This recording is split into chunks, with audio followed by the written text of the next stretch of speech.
नमस्कार दोस्तों, truth talk channel पे आपका बहुत बहुत स्वागत है। जैसा कि आप देख पा रहे हैं, कोविड-19 का दौर चल रहा है और मैंने काफ़ी समय से मैंने कोई वीडियो नहीं बनाया है।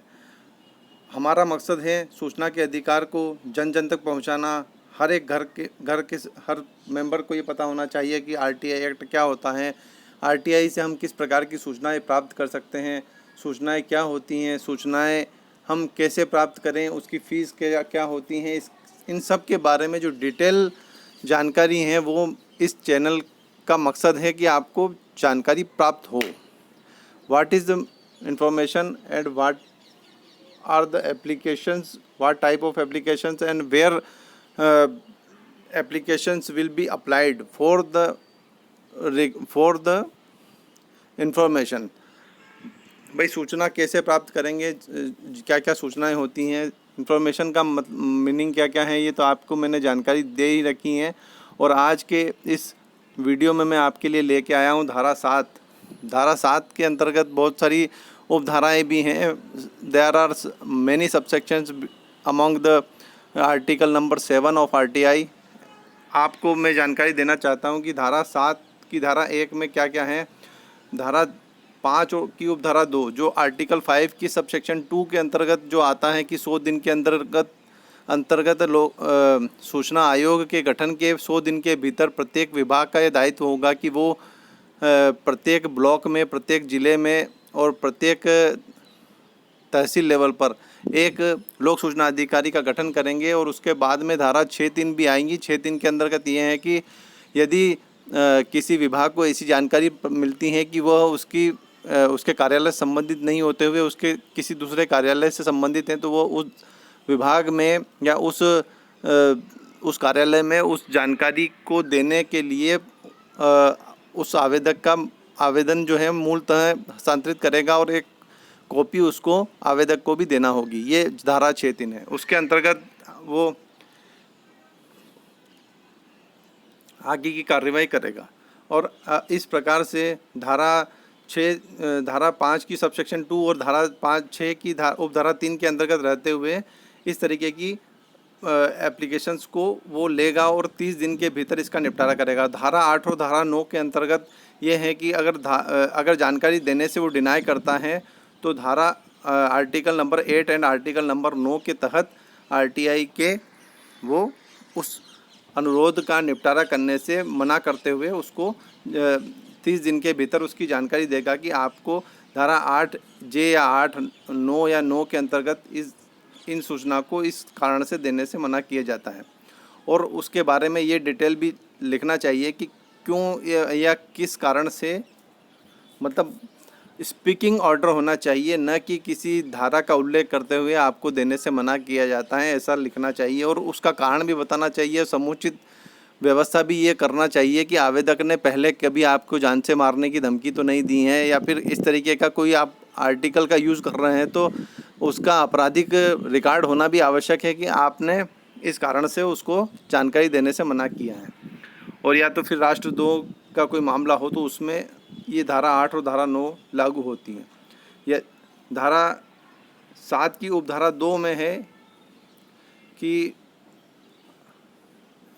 उपधारा 1 के अधीन विनिर्दिष्ट अवधि के भीतर सूचना के लिए अनुरोध पर विनिश्चय करने में सफल रहता है तो यथास्थिति केंद्रीय लोक सूचना अधिकारी या राज्य लोक सूचना अधिकारी के बारे में यह समझा जाएगा कि उसने अनुरोध को नामंजूर कर दिया है। मतलब इसका अर्थ ये है कि 30 दिन के भीतर यदि आपने किसी भी प्रकार से आवेदक को यह नहीं बताया है कि आपको सूचना देना है या इस धारा 8 या 9 के अंतर्गत आपको सूचना देने से मना किया जाता है, यदि ऐसा कोई पत्र व्यवहार लोक सूचना अधिकारी के द्वारा नहीं किया जाता है तो यह समझा जाएगा कि आपको सूचना नहीं देना है, मतलब आपने उसके अनुरोध को नामंजूर किया है। ऐसा धारा 7 की उपधारा 2 कहती है। धारा 7 की उपधारा 3 है कि यह सूचना उपलब्ध कराने की लागत के रूप में किसी और फीस के संदाय पर सूचना उपलब्ध कराने का विनिश्चय किया जाता है। वहाँ यथास्थिति केंद्रीय लोक सूचना अधिकारी या राज्य सूचना अधिकारी अनुरोध करने वाले व्यक्ति को, यानी कि जो एप्लीकेंट है उसके द्वारा अवधारित सूचना उपलब्ध कराने की लागत के रूप में और फीस के ब्यौरे के ब्यौरे के जिनके साथ उपधारा 1 के अधीन विहित फीस के अनुसार रकम निकालने के लिए की गई संगणनाएं होंगी देते हुए उसमें उस फीस को जमा करने का अनुरोध करते हुए कोई संसूचना भेजेगा। मतलब कि इतने पेज हो रहे हैं और इतने रुपए आपको देना है। जैसे कि 50 पेज है तो आपको 100 रुपये देना है। ऐसी संगणनाएं आपको करना है, या हार्ड डिस्क देना है, सीडी देना है, या किसी अन्य फॉर्म में अगर सूचना मांगी है तो आप उसको देंगे। धारा 7 की उपधारा 3 का सबसेक्शन ए यानी कि क यह कह रहा है, और यदि उस धारा में विनिर्दिष्ट 30 दिन की अवधि की संगणना करने के प्रयोजन के लिए अपवर्जित किया जाएगा। मध्यवर्ती यानी कि मतलब इसमें यह लिखा गया है मोटा मोटा कि आपको जो अवकाश के दिन की गणनाएं की जाती हैं वो सोच समझ के ही की जाती हैं, उसको अलग रखते हुए कोई भी गणना नहीं की जा सकती। प्रभारित फीस की रकम या उपलब्ध कराई गई पहुंच के प्रारूप के बारे में उसके अंतर्गत अपील प्राधिकारी की विशिष्टियां, समय सीमा, प्रक्रिया और कोई अन्य प्रारूप भी हैं विनिश्चय करके या पुनर्विलोकन करने के संबंध में उसके अधिकार से संबंधित सूचना देते हुए कोई सूचना भेजेगा। 7 की उपधारा 3 का सबसेक्शन ख ये कह रहा है कि आपको अपीली अधिकारी और जिस समय सीमा जिसमें वो अपील करना है वो भी बताना पड़ेगा, और उसमें ये भी बताना पड़ेगा कि यदि आपने ये सूचना जो हमने उपलब्ध कराई है, जो लोक सूचना अधिकारी ने सूचना उपलब्ध कराई है, या आप इससे संतुष्ट नहीं है तो अपीली अधिकारी का पूर्ण ब्यौरा आपको देना चाहिए उसके दूरभाष के साथ में, और अपील की समय सीमा की जिसके अंतर्गत आवेदक जो है अपील कर सकता है वो भी उसको समझाना चाहिए कि इस इतने समय में आप प्रथम अपील कर सकते हैं। धारा 7 की उपधारा 4 यह है जहाँ इस अधिनियम के अधीन अभिलेख या उसके किसी भाग तक पहुंच अपेक्षित है। अभिलेख या किसी भाग तक, और ऐसा व्यक्ति जिसको पहुंच उपलब्ध कराई जानी है संवेदनात्मक रूप से निशक्त है, वहाँ मतलब यदि सूचना या अभिलेख आप उपलब्ध करा रहे हैं तो व्यक्ति निशक्त हैं तो 7 की उपधारा 4 है, यथास्थिति केंद्रीय लोक सूचना अधिकारी या राज्य के लोक सूचना अधिकारी सूचना तक पहुंच को समर्थ बनाने के लिए सहायता उपलब्ध कराएगा। मतलब कि अगर वो नहीं लिख पा रहा है तो लिखेगा, वो बोलेंगे और वो आवेदन को लिखेंगे। ऐसा धारा 7 की उपधारा 4 है। There are subsection 4 of section 7 of RTI, then section 5 of section 7 जहां सूचना तक पहुंच मुद्रित या किसी इलेक्ट्रॉनिक रूप विधान में उपलब्ध कराई जानी है, वहां आवेदक उपधारा 6 के अधीन रहते हुए ऐसी फीस का संदाय करेगा। यानी कि जो जिस फॉर्म में सूचना उपलब्ध है उसी फॉर्म में दी जाती हैं, उसको तोड़ा मरोड़ा या जनरेट नहीं किया जा सकता, ये इसका मोटिव यह कह रहा है। परंतु धारा 6 की उपधारा 1 या 7 की उपधारा 1 या उपधारा 5 के अधीन विहित फीस युक्तियुक्त होंगी, मतलब युक्तियुक्त फीस होंगी ऐसे व्यक्तियों से जो गरीबी रेखा के नीचे जैसा समुचित सरकार द्वारा अवधारित किया जाए, कोई फीस प्रभावित नहीं की जाएगी।